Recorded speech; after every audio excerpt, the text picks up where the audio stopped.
আমি এখনও পর্যন্ত যত ধরনের পুলি পিঠা খেয়েছি তার মধ্যে এই ভাপা পুলি পিঠাটা আমার কাছে সবচেয়ে বেশি মজা লাগে। এটি তৈরি করতে কোনো ঝামেলা নেই, কোনো বেলাবেলির ঝামেলা ছাড়া আজকের এই পুলি পিঠাটা তৈরি করা যায় আর খেতে অনেক বেশি মজা হয়। যারা সাধারণত তেলে ভেজে পিঠা খেতে পছন্দ করে না তারা এই পদ্ধতিতে কিন্তু এই পিঠাটা তৈরি করে নিতে পারেন। ঝামেলা যেমন কম, খেতেও কিন্তু আরও বেশি মজা হয়। এই পুলি পিঠাটা আমি ঠিক কীভাবে তৈরি করেছি সেটি জানার জন্য পুরো ভিডিওটি প্রথম থেকে শেষ পর্যন্ত দেখার অনুরোধ থাকলো। সেই সঙ্গে নতুন নতুন রেসিপি পাওয়ার জন্য আমার চ্যানেলটি সাবস্ক্রাইব করে রাখার অনুরোধ থাকলো।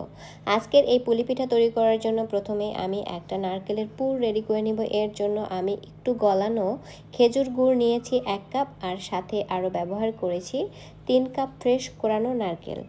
এই পুরটা তৈরি করার ক্ষেত্রে ফ্রেশ কোরানো নারকেলটা ব্যবহার করলে পুর কিন্তু অনেক বেশি মজা লাগে। এখন জাস্ট কিছুক্ষণ জাল করে নিলেই গুড়টা যেমন গলে যাবে তেমনি নারকেল থেকেও কিছুটা পানি বের হবে। মিডিয়াম ফ্লেমে জাল করে নিয়ে তারপরে এই পানিটাকে কিন্তু ক্রমান্বয়ে শুকিয়ে নিতে হবে। তবে অনবরত নেড়েচেড়ে নারকেলের সাথে কিন্তু গুড়টাকে ভালো করে মিশিয়ে নিতে হবে। আর এই পুরের মধ্যে যে যতটুকু মিষ্টি রাখতে পছন্দ করবেন ওই অনুযায়ী গুড়ের পরিমাণটা ব্যবহার করতে হবে। যখন নারকেল থেকে বের হওয়া পানিটা অনেকটাই শুকিয়ে গিয়েছে ওই পর্যায়ে এখানে অ্যাড করে দিয়েছি 1/4 কাপ গুঁড়া দুধ। আর এই গুঁড়া দুধটা অ্যাড করার ফলে এই পুরের স্বাদ কিন্তু অনেক গুণে বেড়ে যায়। এখন আস্তে আস্তে করে দুধটাকে নারকেলের সাথে বেশ ভালো করে মিশিয়ে নিতে হবে। যখন পুরোপুরি মিশে যাবে ওই পর্যায়ে বুঝে নিতে হবে যে পুরটা একদম রেডি। তো আমার পুরটা রেডি হয়ে গিয়েছে। এখন এটাকে ঢেকে এক সাইডে রেখে দিব। পিঠার জন্য আমি একটা ডো তৈরি করব। এর জন্য আমি শুকনা চালের গুঁড়া নিয়েছি আমি এখানে 2 কাপ, আর হাফ কাপের চেয়ে বেশি পরিমাণে ময়দা, 2 টেবিল চামচ চিনি, পরিমাণ মতো লবণ ব্যবহার করেছি।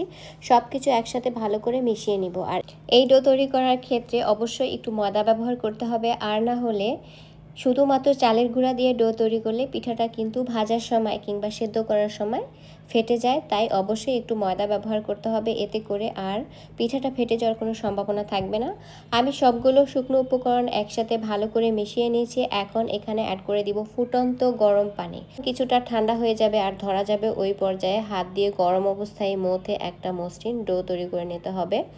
আর এই ডোটা কিন্তু অবশ্যই গরম অবস্থায় তৈরি করবেন, আর না হলে কিন্তু এই ডোয়ের মধ্যে একটা গোটা গোটা ভাব থেকে যাবে। তৈরি করার জন্য এই ডো থেকে অল্প অল্প করে নিয়ে আমি কিছু লিচি কেটে নিব।